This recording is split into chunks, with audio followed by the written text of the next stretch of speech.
Welcome to Seriously Speaking. Today, we are dedicating it to children, education, and reading, literature for children. Now, why are we doing this? Because on the 16th of June, all of Africa marked International Day of the African Child. And this day was inspired by the Soweto uprising in 1976, where children were protesting in Soweto, protesting the poor quality of education that they were getting. The most famous of the people that died at that time was Hector Peterson. There's a whole museum in his honor somewhere in Soweto in South Africa.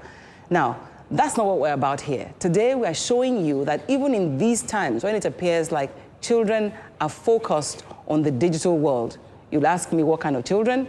However, I'll show you today that in Nigeria, we have talented children who are putting their talents to use in the literary world, and there are people who are working to ensure that it becomes a reality. This is our edition celebrating the Day of the African Child. We'll be back in a short while. I'm going to be on set today with 4 different people. One, a mother and a daughter. The other one, a publisher and a writer. They're all mothers, fathers in their own right. But the star of the day is a young girl who's going to turn 10, 2 days from when this show is aired.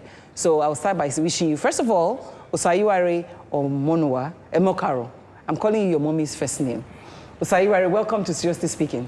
Thank you. Can I tell you happy birthday in advance? Let's tell her happy birthday together. Happy birthday, Osayiware. You are going to be 10 and you're already an author. So let me see the book that you wrote.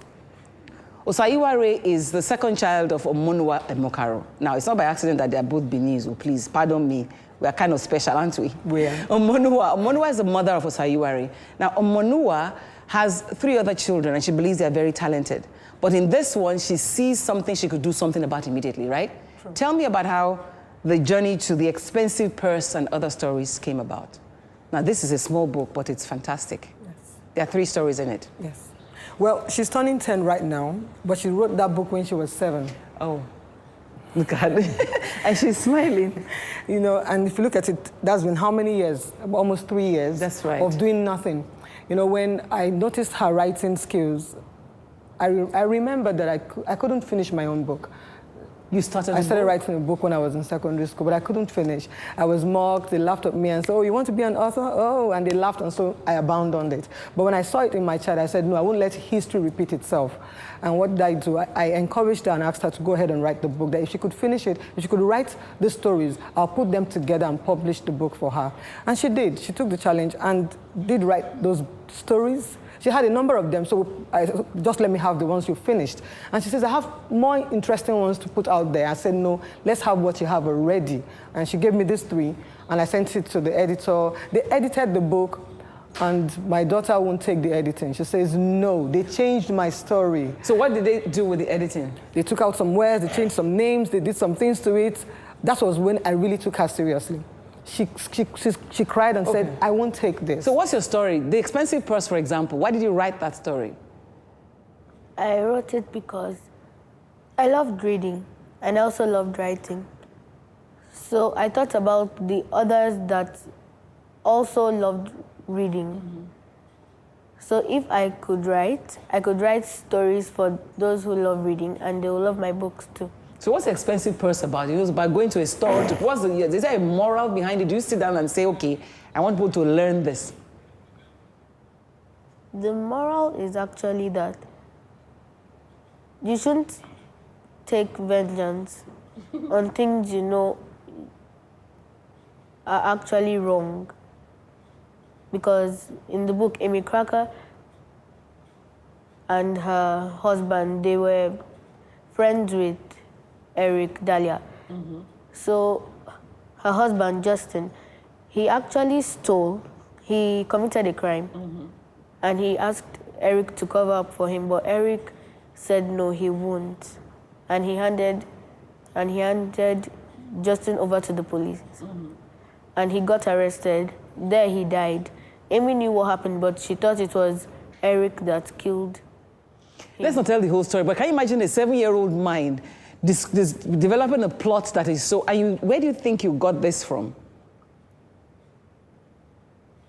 I can't remember. But you know, your mommy said when she was in secondary school, that secondary school, they used to laugh at her. Do you want to be an author? Do you find that kind of thing happening in school, in your school when you were growing right now? No. Not at all. No. So you talk about her school also being encouraging. Yes. The school did a lot. They make them read. They really make them read. In fact, this book actually came out, the first draft came out when the school organized a book fair. Her teacher, Miss Damite, and her principal at the time, Miss Elsie, insisted, because they knew she writes. And they said, please, can we have her book? We're having a book fair in the school, so we want children to put together what they have written. That was when we first brought out the draft, and then... So is this a commercial venture for you, putting this book together? Oh, no, by far. No, it's not. It's not. It's not. I'm an Igbo woman, married to a Benin man. Yeah, so yes, woman, I will drive you. So there's that Igbo in me that wants to commercialize things. But in this instance, it is not, because I realized that this is her dream. I believe that every child comes to the world with what they will eat, with what they will use to survive. They come loaded with talent to solve a problem.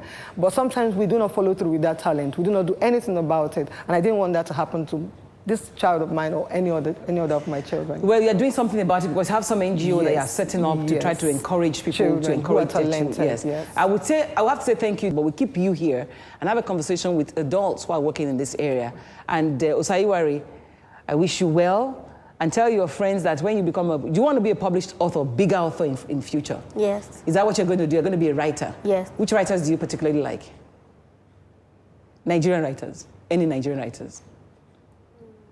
She doesn't do Nigerian books. You have to start doing Nigerian books, so otherwise you won't read your own, no? They're not readily available once they're really... okay, I will gift you with some of the published work, because we have a publisher coming to the house and we're going to give you some of the works, at least of Chimamanda Adichie. And guess what? For her 10th birthday, when we asked her what she wanted, she said she wanted loads of books. Oh, good. So we're going to gift her some books. I'm sure he will give you for free as a birthday present. Thank you very much for being on the show. I must take a break so I can have a conversation around living the dream of being a writer and if there's a market in it for children's literature. We'll be right back. Yes, I'm back in the studio, and this time I didn't let Osaiwari go after all, because I think she's our muse on the set, so I'm going to keep you there. Hi, Osaiwari. I'm going to keep you there as I bring in two other people to join us. One of them, well, she also has a Benin roots. Efe is her name. You can't blame us.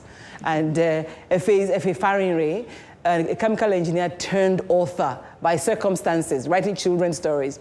And of course, Erosa, my junior brother, who tried to ditch his stethoscope to go and start publishing book, because he's also an author. Welcome to the show. And of course, you've met my dear sister, Monua. Right. Now, I would like to start with Efe, because Efe read chemical engineering. Where is this degree? I still have it. I have it. Nobody can take it from you. No one can take it from me, no. But literature is what is consuming you now. How did that happen? Yes. Circumstances, like I shared before. I was in the oil and gas. My family had to relocate Good salary. Abroad, So I even moved from chemical engineering to procurement and contracts. So that's what I was doing at that time in the oil and gas. My husband is also in the oil and gas. So we had to move out. He was sent on cross-posting. So I left my job and the family went. And we lived in Houston at the time. My children wanted me to tell them Nigerian stories every night. Then my eldest was 5, and then the second one then was 1. So my mom actually used to tell them Nigerian stories at home. My grandma told them to me as well. So when we got to Houston, they wanted me to do the same. So I said to tell them, and it got to a point I just didn't remember. You were stuck. I was stuck. And then sometimes I'll tell them, they'll say, Grandma already told us. I say, well, Grandma doesn't own those stories, My grandma told me. So I'm just telling you what my grandma told me. But then I realized it was actually that it was a need, and they really wanted to keep hearing them. I realized, I guess it was part of their identity that became more pronounced, particularly as they lived in a foreign country. So for me, it was important that they held on to that. And so I started asking around, and it was surprising that many people didn't even remember these stories anymore. And I was like, wait a minute, what's going on here?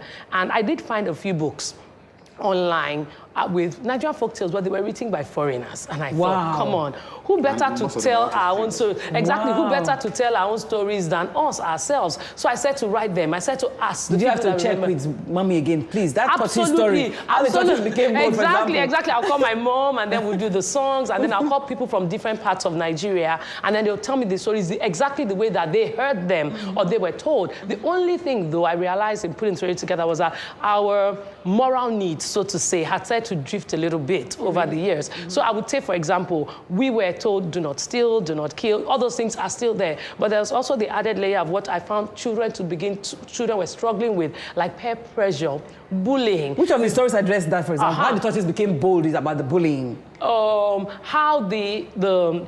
how the lion became the king of the jungle. Okay. So we now put in, so it's the same, the stories have maintained their authenticity, but I just put little tweaks here and here to be able to address those things I saw my children and their friends dealing with. So when you came back to Nigeria, you had this manuscript? Yes, and I had them. At the same time, I did a lot of volunteer work in my children's school at the time. So I used to read those stories, and I would read a book. So you read a foreign book, and then I'll tell them our stories. And every time the children will always say, Mrs. Fire, can you tell us another story? So that made me realize that, our stories are without borders. So how did you find a publisher? When did you decide to publish? Because, So in all honesty, I'd finished the book, I'd finished the manuscript. Because Omonua here used her money to publish her book. I understand. No, same here eventually. So I put it aside and I was going to go back to my job, but one or two things happened in life, that I was like, let me just dust up this manuscript and let's see where it's going to go to. And then I did have a publisher. And I'm not sure I want to go through that story, but it was carrying up with narrative. So it was difficult finding a publisher. It was quite challenging, and I did find a publisher, and we started the process up until got to a point where I thought we're about done, and they literally walked away. Now, was it a function of people didn't want to publish children's literature, or just literature generally?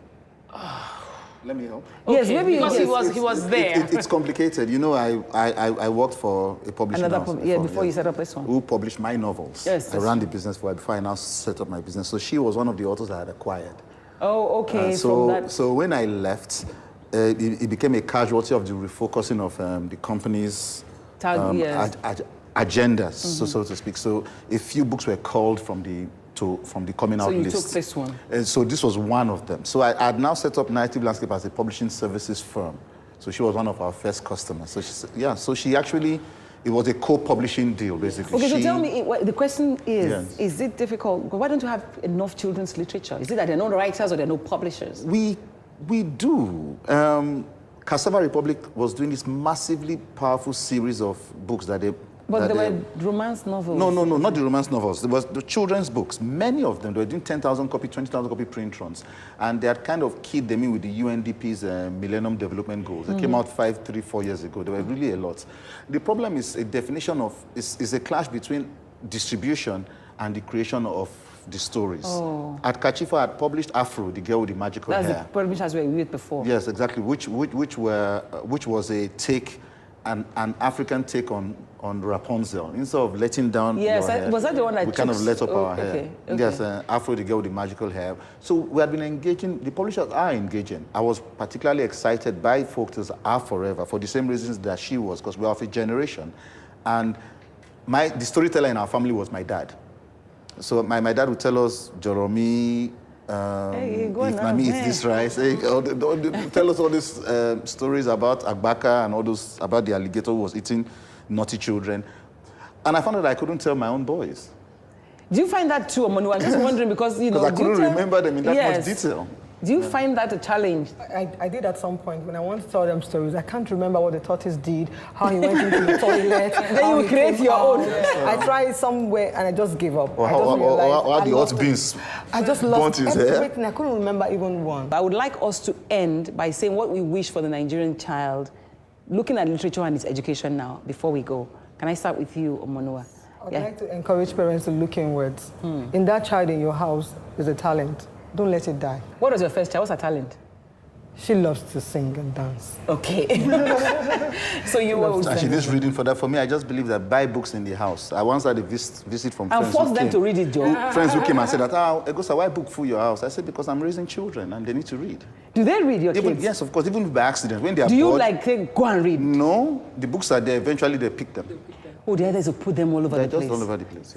For me, if you say the Nigerian child, I'm looking at all the Nigerian children. So I'm looking at indigent children as well. Because so we have about data world. Yes, exactly. So we're even talking about children that don't have access to books. So there's something I developed on my own this year on World Book Day, and I called it the 3 Ps of reading. First, people that are committed to teaching them to read.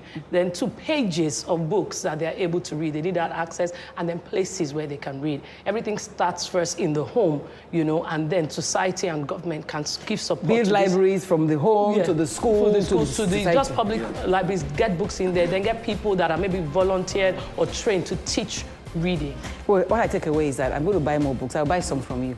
In fact, and I'll just put them in strategic places, near their telephone. Well, my own kids have gone beyond, you know, this age now, but the truth is, it pays to read. We are what we are because of what we read, you know, whatever it's coming from. So our dream and hope for the Nigerian child is there'll be more people doing Nigerian literature, even little kids like her, and also that at the end of the day, we shall begin to appreciate what's ours and promote it. Thank you for watching and thank you for coming.